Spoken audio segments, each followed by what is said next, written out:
नमस्कार, मेरा नाम है प्रशांत एस महकुश। आप मुझे देख रहे हैं this week with Prashant S Mahkush में। ये स्पेशल शो है जिसमें हम लोग बात करते हैं पूरे सप्ताह में हुई प्रमुख घटनाओं के बारे में।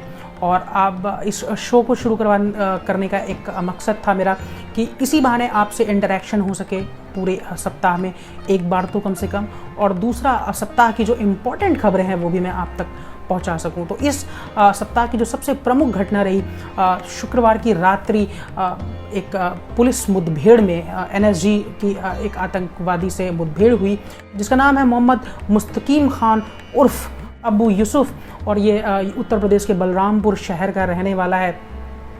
2015 में बताते हैं कि फेसबुक सोशल मीडिया में किसी प्रकार का भड़काऊ बयान देख के इसने इस्लामिक स्टेट को ज्वाइन कर लिया था।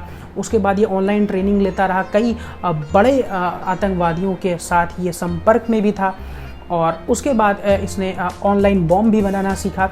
स्वतंत्रता दिवस के मौके पर राजधानी में यह हमले की फिराक में था। इसके पास से 15 किलो आईईडी, एक पिस्टल, 4 कारतूसें, 2 प्रेशर कुकर भी बरामद हुए हैं। स्पेशल सेल की रडार में तकरीबन ये व्यक्ति 1 साल से था और शुक्रवार को ये गिरफ्तार कर लिया गया है। लगातार इसके ऊपर कार्यवाही की प्रक्रिया चल रही है। इसके बलरामपुर वाले घर से भी काफ़ी बड़ी मात्रा में विस्फोटक और अन्य सामान भी प्राप्त हुआ है। ये काफ़ी खतरनाक एक तरह का विषय जो है लगातार उभरता आ रहा है कि किस तरह से भारतीय युवा हैं वो टेररिज्म के रास्ते में जा रहे हैं, किस तरह से वो भटक रहे हैं, या फिर ऐसा क्यों हो रहा है। इस पे भी सरकार को काम करना चाहिए, और ये एक बहुत ही चिंता का विषय है हमारे लिए कि किस प्रकार से भारतीय युवा, खासकर जो मुस्लिम युवा हैं, वो भटक रहे हैं। अगली खबर जिसने पूरे हफ्ते जो है सुर्खियां बटोरी वो रही कांग्रेस से जुड़ी हुई। कांग्रेस वर्किंग कमेटी की मीटिंग जो है 24 अगस्त 2020 को शेड्यूल्ड थी। उससे पहले ही एक चिट्ठी ऑनलाइन सरफेस हुई और वो वायरल हो गई, जिसमें 23 जो है वरिष्ठ कांग्रेसियों के हस्ताक्षर थे, जो पार्टी के शीर्ष से कुछ मांगे थी जो उन्होंने प्रस्तावित की थी। कई लोगों ने इसको कांग्रेस को क्षति पहुंचाने की तरह देखा, कुछ लोगों ने इसको पॉजिटिवली देखा और तरह तरह की बातें होने लगी। उसके बाद राहुल गांधी ने भी जो है कांग्रेस वर्किंग कमेटी में जब क्योंकि मंडे को ये शेड्यूल्ड थी, जब ये चिट्ठी कांग्रेस वर्किंग कमेटी की जब बैठक हुई तो उसमें बहुत बड़ा मुद्दा बनी, काफ़ी चीफ बहस का मुद्दा बनी। गुलाम नबी आज़ाद और कपिल सिब्बल जिनके हस्ताक्षर भी थे चिट्ठी में, उन्होंने भी काफ़ी नाराज़गी व्यक्त की। राहुल गांधी की एक टिप्पणी के बाद ये मामला और गर्मा गया, जिसमें राहुल गांधी ने यह कहा कि जिन लोगों ने भी इस चिट्ठी में हस्ताक्षर किए हैं उनकी भाजपा से कहीं ना कहीं मिली भगत हो सकती है, क्योंकि जिस समय पर ये चिट्ठी लिखी गई है उसके बड़े गलत मायने निकल के आते हैं, क्योंकि सोनिया गांधी अस्वस्थ हैं। उसके साथ ही पार्टी जो है मध्य प्रदेश और राजस्थान में लगातार संघर्ष कर रही है। ये जो टिप्पणी राहुल गांधी ने की, उसके बाद कपिल सिब्बल और गुलाम नबी आज़ाद जैसे जो वरिष्ठ नेता हैं वो काफ़ी गुस्से में आए, लेकिन बाद में राहुल गांधी की तरफ से रणदीप सुरजेवाला ने एक स्पष्टीकरण दिया कि ये जो राहुल गांधी ने बात कही है ये CWC के मेंबर्स के लिए नहीं कही गई। चिट्ठी की जो है कुछ प्रमुख जो मांगे हैं वो मैं आपको बता देता हूँ। जैसे कि चिट्ठी में मांग की गई थी कि कांग्रेस वर्किंग कमेटी के जो मेंबर्स हैं वो इलेक्ट करके पार्टी कॉन्स्टिट्यूशन के हिसाब से वो इलेक्ट किए जाएँ।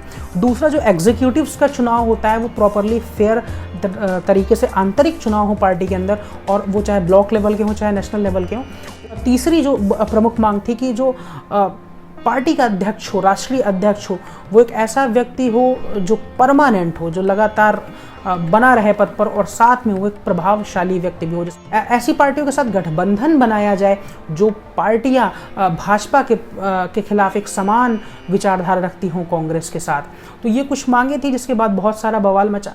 इसके बाद जैसे एज इट इज़ आप जानते हैं कि कांग्रेस में होता रहा है लगातार बहुत ही मार्मिक और इमोशनल जो है लेटर्स का दौर चला, और उसके बाद फिर CWC की मीटिंग में अगले दिन यही तय हुआ कि सोनिया गांधी जो है इंतरिम अध्यक्ष बनी रहेंगी, अंतरिम अध्यक्ष बनी रहेंगी जब तक पार्टी को एक नया स्थायी अध्यक्ष नहीं मिल पाता। कांग्रेस से ये एक बहुत ही दुखद खबर है भारतीय डेमोक्रेसी के लिए, भारतीय गणतंत्र के लिए। इस बात का मुझे काफ़ी दुख भी रहता है कि कांग्रेस जैसी पार्टी जो एक बहुत ही जैंट पार्टी थी, इसकी स्थिति बद से बदतर होती चली जा रही है और इसका मुख्य कारण जो है कांग्रेस की अंतरकला ही कहीं ना कहीं मुझे नज़र आती है।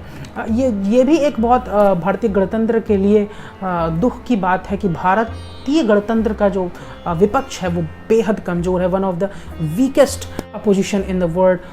इसके बाद अगली खबर रही सुशांत सिंह राजपूत के केस में कुछ व्हाट्सएप चैट सरफेस हुई जो कि बेसिकली सीबीआई के इंटरोगेशन में सीबीआई ने पाई थी, जो ड्रग्स डीलिंग की बात कर रही थी रिया चक्रवर्ती और अन्य कई लोगों के बीच में, और उसके ऑनलाइन सरफेस होते ही उनके प्रकाश में आते ही नारकोटिक्स कंट्रोल ब्यूरो जो है भारत का, उसने भी रिया के ऊपर नारकोटिक्स की एनडीपीएस की धारा 20, 22, 27 और 29 के तहत मामला दर्ज कर लिया है और इसके बाद उनके ऊपर और शिकंजा कसता चला गया है। इसके बाद शनिवार को भी 2 दिन लगातार, शनिवार और शुक्रवार, रिया चक्रवर्ती से लगभग 10-10 घंटे की पूछताछ सीबीआई ने की है। तो रिया चक्रवर्ती पर लगातार शिकंजा कसता जा रहा है। हर एक भारतीय की ईश्वर से प्रार्थना है कि सुशांत सिंह राजपूत को एज सुन एज पॉसिबल इंसाफ मिले। अगली खबर ये है कि यदि आप फ्लाइट से सफ़र करते हैं और आप मास्क लगाने के आदी नहीं है तो एयरलाइंस कंपनियां आपको नो फ्लाई लिस्ट में भी डाल सकती हैं। जी हाँ, डीजीसीए ने जो है कुछ नई गाइडलाइंस जारी की है विमान से यात्रा के संदर्भ में, जिसमें कुछ एयरलाइंस के लिए हैं और कुछ यात्रियों के लिए भी हैं। जैसे कि यात्रियों को पूरी फ्लाइट के दौरान मास्क पहनना अनिवार्य है, अगर जो वो ऐसा नहीं करते हैं तो उनको एयरलाइंस जो है नो फ्लाई लिस्ट में भी डाल सकती है। और इसके अलावा एयरलाइंस के लिए जो नियम है उसमें खाना अब जो है परोसा जा सकता है यात्रियों को, लेकिन शर्त है कि वो जो भी खाना परोसा जाए वो डिस्पोजेबल कटलरीज़ हों। और उसके अलावा भी जो इंटरनेशनल नियम है उनको मद्देनज़र रखते हुए कई सारी गाइडलाइंस जारी की है डीजीसीए ने। लेकिन ध्यान रखिए कि अगली बार जब आप यात्रा करने जाए तो मास्क मैंडेटरी है, अगर आपने मास्क नहीं लगाया तो आप नो फ्लाई लिस्ट में भी डाले जा सकते हैं। अगली खबर की ओर बढ़ते हैं। सरकार ने अनलॉक 4 अनाउंस कर दिया है, यानी कि 30 सितंबर तक जो अनलॉक की प्रक्रिया धीरे धीरे बढ़ रही है वो कंटेनमेंट जोन अभी भी 30 सितंबर तक प्रॉपर लॉकडाउन में ही रहेंगे। पूरा कंटेनमेंट जोन अगर जो निकल कर आ गया है तो प्रॉपरली लॉकडाउन में ही रहेगा। ऑनलाइन पढ़ाई के सुचारू रूप से हो रख सके इसके लिए स्कूलों को छूट दी गई है कि तकरीबन 50% स्टाफ वो अपने स्कूल में बुला सकते हैं और अन्य स्टाफ भी बुला सकते हैं ताकि ऑनलाइन क्लासेस हो सकें टीचर्स की। 9वीं से 12वीं तक के जो स्टूडेंट्स हैं उनको भी अपने अभिभावकों की अनुमति के साथ स्कूल जाने की छूट होगी। बट जी हाँ, अगर वो किसी प्रकार की आपको समस्या है तो स्कूल में आप अपने टीचर्स से मिलने जा सकते हैं यदि आप 9वीं से 12वीं के बीच में पढ़ रहे हैं। और याद रखिएगा कि आपके अभिभावकों की जो है मंजूरी उसमें आवश्यक है, अभिभावकों के लिए भी, कि जब तक आप मंजूरी नहीं देंगे तब तक आपके बच्चे स्कूल किसी भी प्रकार का मार्गदर्शन लेने अपने शिक्षकों के पास नहीं जा सकते हैं। सरकारी मान्यता प्राप्त जितने भी वोकेशनल ट्रेनिंग सेंटर्स हैं और ITI वो भी ट्रेनिंग अपनी स्टार्ट कर सकती है। 7 सितंबर के बाद मेट्रो भी फेज़ वाइज काम करना शुरू कर देंगे, उनका भी परिचालन शुरू हो जाएगा। 21 सितंबर से सारे ओपन थिएटर्स भी शुरू कर दिए जाएंगे और 30 सितंबर तक मुख्यतः शिक्षण संस्थान पूरी तरीके से बंद ही रहेंगे। और साथ ही में राज्य को कंटेनमेंट जोन के अलावा किसी भी अगर जो जगह पर लॉकडाउन घोषित करना है तो उसको सेंट्रल से यानी कि केंद्र सरकार से, गृह मंत्रालय से अनुमति प्राप्त करना आवश्यक होगा। लाइफ बैक टू नॉर्मल हो रही है, लेकिन अब ध्यान रखना ये मत भूलें कि हाथों को टाइम पर सैनिटाइज करना, मास्क का प्रयोग करना ये बहुत मैंडेटरी है, ये बहुत अनिवार्य है, आपको करना चाहिए। इससे आपका बचाव ही होगा। लगातार केसेस भी जो है लगातार एक कांस्टेंट स्पीड में बढ़ ही रहे हैं, तो ये बचाव जितना हो सके उतना हम लोग करें, हमारे ही हाथ में वो बेहतर होगा। नेक्स्ट सेगमेंट की ओर आगे बढ़ते हैं। सुखद समाचार। जी हाँ, एक ऐसी घटना जिसको सुनकर आपको खुशी जरूर महसूस होगी।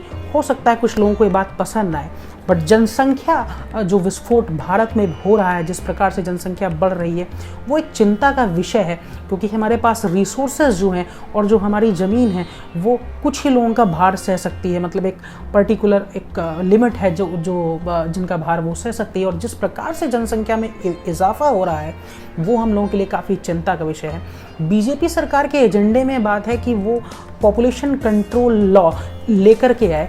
पंचायती चुनाव जो उत्तर प्रदेश में होने हैं उसमें यह कोशिश की जा रही है कि इस प्रकार की गाइडलाइन लाई जाए कि जो भी व्यक्ति जिनके 2 से ज़्यादा बच्चे हैं वो चुनाव लड़ पाने में अक्षम घोषित कर दिए जाएं।